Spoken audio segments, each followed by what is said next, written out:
expensive and that they need to make some changes to free SHS. Now, what John Mahama is then going to come and say is that this is not our suggestion. This is the suggestion of the ordinary Ghanaian people.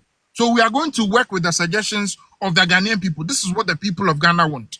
Remember that already the Conference of Heads of Schools have come out to say that, some people should be allowed to pay and that parents should ask their children to bring food to school. They are preparing the grounds.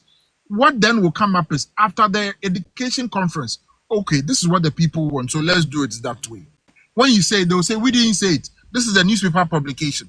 And because a lot of people are paying attention to appointments and all of this right now, we will not notice it. But that is the justification they are going to use. The economic whatever forum that they are trying to do is just another cinchi that they are going to do. At the end of the day, they'll come out with recommendations saying, for example, teacher training allowances must be cut off. Free SHS bill must be reduced. Subsidies, basically they'll be looking to cut down on social intervention programs aimed at helping the poor in society with the excuse that we cannot afford it anymore. People must bear their own burdens.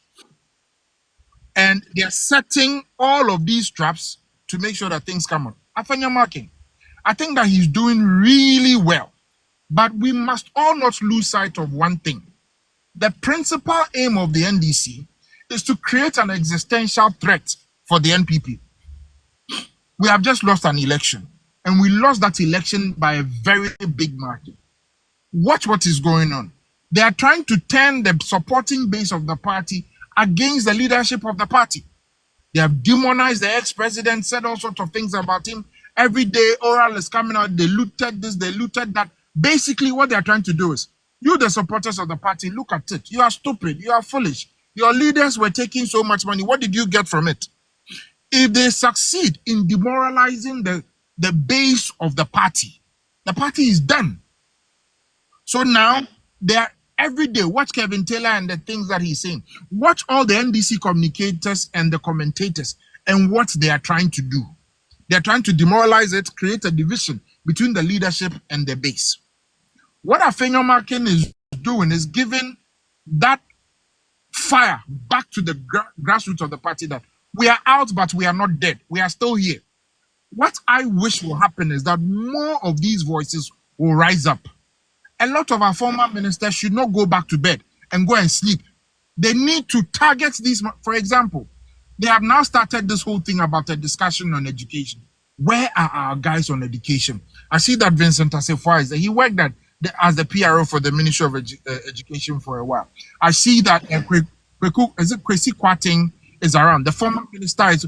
All of those people should. I mean, at this stage, if the party can, these individuals should set up think tanks so that at every point in time, when the government, like what ASAP used to do, when the government comes out with the policy, you scrutinize the policy, list the good and the bad, and criticize it, and then you give your counter policy. Not everybody will understand that, but what we have is to occupy the discussion space. Go with them, boot for boot. Do not allow them to lead that space. As for votes in parliament, we are never going to be able to do anything when it comes to the actual decision making because they have the numbers. But what we have to do is occupy the communication space. Yes, the radio and TV, we may not have that much of a voice because a lot of the hosts will be against us because they will be paid and all of that. If we can get our own platforms, like what you are doing, let's have other people do it in various ways. That's why I'm very happy and I always try to join this program. DC is saying that they want to redo it. So that's another discussion altogether. We need to know what are the terms of reference for this privatization, what procedure are they going to employ in making this privatization among others, particularly as a result of the lessons that we have learned from previous. How are they going to ensure that it will be better? The main thing that all of us need to understand is that the privatization of of ECG, for example, became an issue because there were so many challenges with the power sector.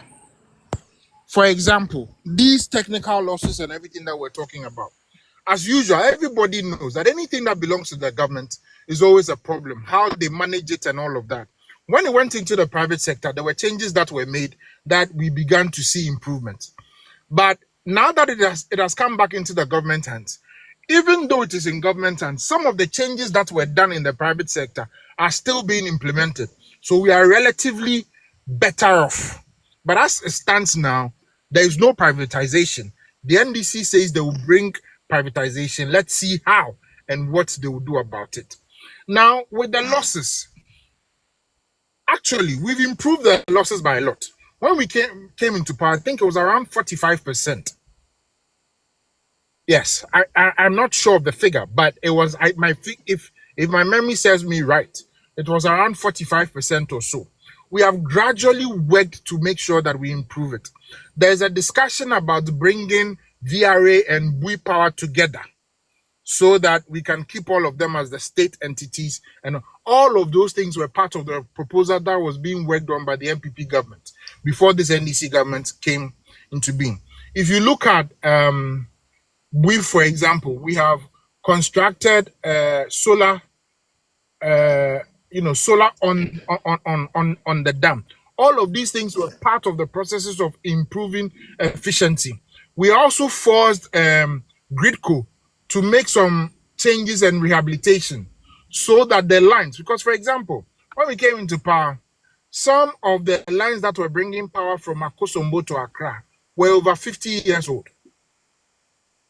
Now, 50 years, the technology that was available 50 years ago is not as efficient as the technology that could be available now. And even now, when you come to the United States of America, for example, power transmission lines, they have sensors at various points so that when losses are happening, the sensors will trigger and give information to people who are sitting in the control room that there's loss happening at this point because maybe two wires are touching or something is happening, and then they can correct it efficiently. So we need to improve upon the technology that is within that sector. When it comes to distribution in Ghana, the major challenge, electricity theft, this thing of political meters, all of those things, we can address them, but it will take money and it will take a lot of effort.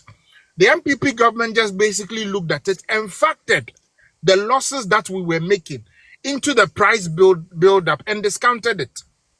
So that, for example, if we knew that, for example, the losses are 35%, we'll factor that loss of 35% into the price build up, but discount it. Again, the managers at ECG were given key performance indicators, so that if you're not meeting those KPIs, for example, losses in your district. So there was a metering system that came to each of the districts. So we can tell that this district, within this month, we supplied you with a total of 100,000 cedis worth of electricity. Out of the 100,000 cedis worth of electricity, you've only been able to account for 50% of it, whilst we asked you to ensure that your collections were at 65%. So at that point, do we change the manager? Those things were being done. Remember that Samuel Dubik Mahama at a point was going to various state agencies, harassing them, and it is because the metering system was improved. They also brought about change. You remember the app that was brought in terms of collection, so that when you buy all that money, there was an improvement in collection. So a lot of technology was brought to ensure that we made what savings that we could, so we could keep the lights on for longer periods. Again, on the supply end of it, I remember that the two ministers during my time, they engaged, for example, the Nigerians, WAPCO. We tried to pay off their debt as much as possible, so they were more willing to give us gas, which ensured that fuel shortages was not an issue and we could generate power. Also, we added more fuel-efficient plants. So if you look at AXA, for example, I think that AXA is the most fuel-efficient plant that Ghana has now. That was brought in under the MPP administration, and the cost was such that it was no longer an emergency power plant, but a normalized power plant. So the charges were lower. And because of that, we could free up more money to put in other sectors. If you go to Takoradi, for example, we have TICO, we have the T2.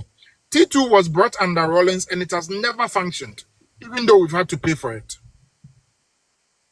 So all of these things were reduced. So gradually, we were able to make savings, which we applied to other sectors of it. And the rest of it was just pure management. Talking to people, letting them realize that, look, if you shut down your power, these are the sanctions we are going to apply against you. And sometimes it was very nasty. GPGC. I don't know how many of you remember GPGC and the fact that they got a judgment debt against the government. They had to strong arm some of the people to ensure that we could afford our electricity because they are businessmen. Their aim is to make money. So if we don't deal with them in that hard way, we will not be able to save money for the people of Ghana. And that was what was done in the energy sector. No more yet more friendly a big cry. I think you pampas into my John Mahama memwo 1 month for woman you want who proud for credit the late credit. Me man some credit. Me see from one. Mayor, that's why. No, of course, so Ghana. Na mayor catch the party for say wo matia. Tabe nyina, monhwe, se ni nyina ba be say, monhwe enye ya. Ja ni nyina so free Kennedy Japan. Be sister enye ya. Na no chia ye. Mejo ko di etimi didi na tem na no achia. Media. Mayor ko me nka bi. Richard Kasa.